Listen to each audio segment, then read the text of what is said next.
Hey everybody, hope everybody's doing well today. Welcome back to Storytime with Stewie. I'm Matthew Stewart. I'm your host for the show, and for this episode, it'll be episode 4.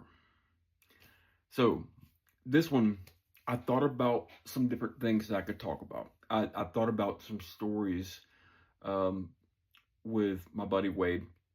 He's another one where I've got stories that are almost like folklore with him. I've got a group of friends like that. Love those guys. Um, but today, I, in this episode, I wanted to talk about my trip to Seattle. And instead of, talking about different stories in particular, this might be a little bit longer because I'm just wanting to talk about the whole experience. Um, I probably won't include everything, but I just wanted to give you guys like a gist of, what it was like. Um, so to start, in 2015, uh, probably um, around the summer, I got to talking with a buddy of mine at the time in who lived in Seattle. He was working with a church plant called Bona, and during that time, I was working at Sprouts in Birmingham on 280, and over time, I just got there was a lot that happened, and things didn't work out well, and I was dissatisfied. And so one of my buddies, same guy, um, Tyler Watley, because he was involved with a youth camp a youth camp there, and got involved with Bona Church, got in connection with a pastor there that was starting it. So he eventually just told me, man, come on down for a couple of weeks sometime. So me and Tyler went back at the time because he went to Southeastern Bible College also. He came in after I graduated, I think the semester after. So anyway, um, I had connections with him. And so in October, actually my birthday, yeah, October 27th, 2015, I, um, I flew to Seattle. And so during that time, now keep in mind, it was a round trip thing. I was going to be there for 2 weeks, come right back. So I just remember, I got in contact with, you know, him, and he had met me at the airport and everything. And so it's just showing me around Seattle. And that very first week, there was a coffee shop. I don't know if it's still there in the Ballard area called His Word Found Here. I spent a lot of time there doing devotionals and having coffee. It was one of my favorite places in Ballard, which is where Bona was also in a performing arts center at this time. And so, anyway, there was a brother that I met there one day who I met that first week, and one day he was there as I'd come in, and I sat down with him for a little bit and started talking with him, and he said, I don't always do this, but I want to tell you something that I feel like the Lord's telling me. I'm like, okay. So he said, God's going to give you an opportunity, and he wants you to move not out of fear, but out of faith. Like, all right. So that stuck with me.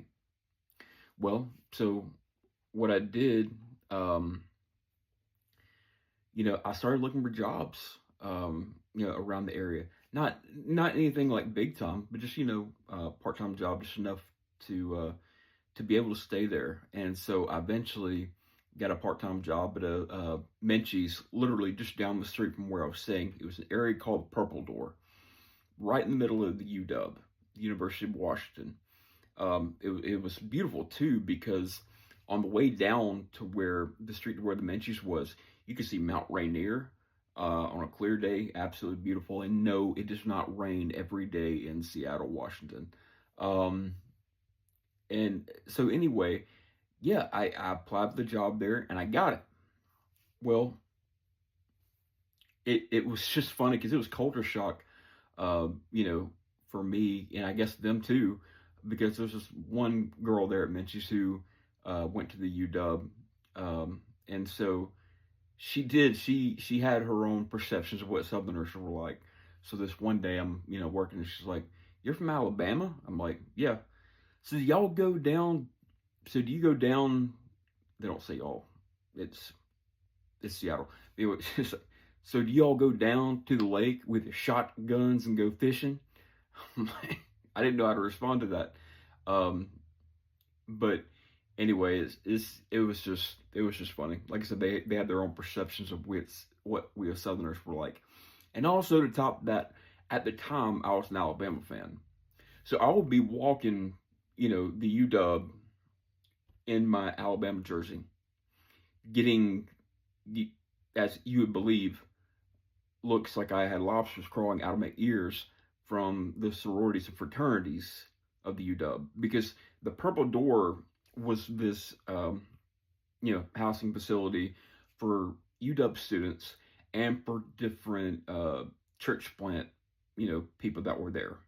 It was actually very cheap for Seattle. At the time, rent was like $400 a month, which was insane for Seattle, because even if you rented like a room like upstairs or something like that in one of the homes there, man, it would be in the thousands of dollars. Living expenses were no joke. Minimum wage was literally $11 there. So yeah, it was no joke. But it was a real blessing to have that place at the time. But anyway, yeah, it was, so during my time there in Seattle, I was working with, Vona, the church plant there, pastored by Will Mayfield. And so, yeah, I just had an amazing time serving with them. I helped with their worship team sometimes. But really, some of the points I most enjoyed, excuse me, was just, taking the bus. They had an excellent transit system, taking the bus down to the Puget Sound. Now, if you don't know what the Puget Sound is, look it up. It's a beautiful place. So yeah, I would ride into Ballard by bus. And a lot of days, I'm off days, I would go to the Puget Sound, and I would just sit there on that beach and journal and read my Bible and just reflect. I just and read, and those were really those are some of my best times, and I truly enjoyed it. But also I met a lot of people while I was there. Something you got to understand as Christians is the church functions there differently. When I got there, I was told by the pastor's son, you got to know, these people have a wall up against Christians. And really, I came to find out it had to do with, I got there probably a year after Mars Hill had fallen under. But there were other church plants that were thriving there, that were doing well, and I got to experience that. Again, I absolutely loved it, and so it was a very simple life. Um, while I was there, I made lasting friendships. I dated for a little while, um, but really the highlight of my time there was just getting to know the people. But getting back to what I was saying, the way that you evangelize to the people there, because again, they've got their walls up against you know Christianity, because they have an idea of what we're like, and a lot of them know the Bible also. So um yeah, you've got to meet them where they are, build these friendships with them, get to know them. um Sorry, my ukulele, put it over here. um and so eventually it's almost like peeling an onion in a way. You got to get to that core. So you establish the relationship, um and then the more you do that, the more they will be open to hearing the gospel, the more they'll be open, to hearing your testimony, as you're sharing your life with them and then with you. Um, so it was a wonderful experience. Again, it was a different way of ministry than in Peru, and I talked a little bit about that in the last episode, if you guys remember. But anyway, yeah. So before I'd left, I had worked for a few weeks, I think about a month, at a lumber yard, Dunn Lumber.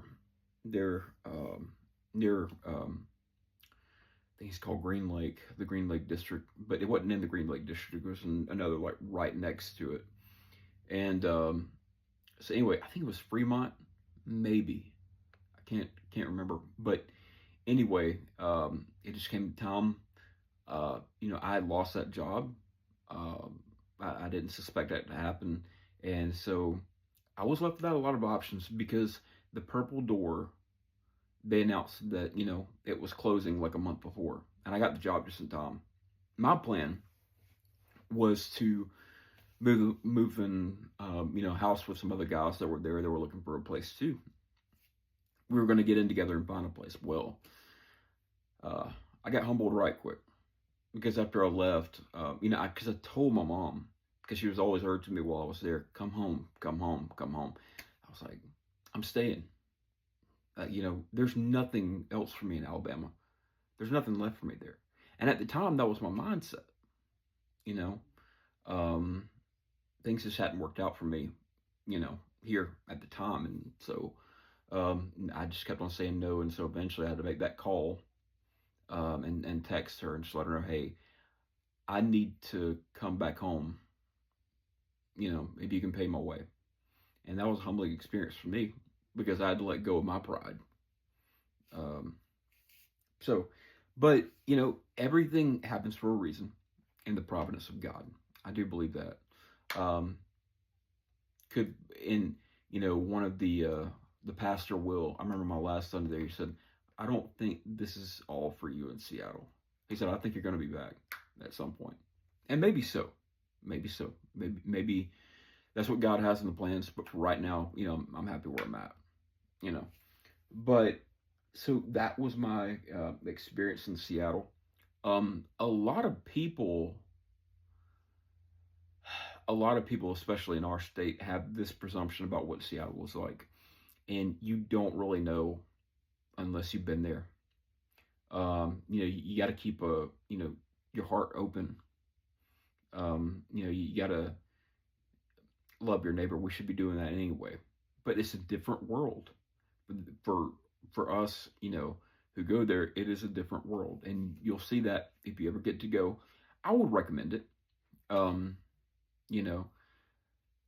Has it changed since that time? Sure. I don't know how much, but I know during my time there, I thoroughly enjoyed it. Yeah, there were some sad times. I remember that Christmas of 2015. I spent it. It was depressing for me because I was alone. All that day. And so yeah, there were highs and there were lows. So yeah, and that's what life is like. But altogether, I really enjoyed my time there. I got to know a lot of people. I got to form a lot of relationships. I learned a lot about, getting outside what's comfortable and just meeting people where they are, reaching where they are, loving where they are, making the best of your experience where you are, and having the humility to put your pride aside and say, I need help. And, I learned a lot about that. I'm still learning about that, guys. So anyway, that is my story of Seattle. I hope y'all enjoyed it. Again, this is a little bit longer than usual. I couldn't include everything, of course, but I wanted to include, what I could remember, in a short enough context. So anyway, thank you guys for tuning in. I love you guys. God bless you. And next week I'll be back with another episode. What episode will it be? I have no idea. Y'all have a good one.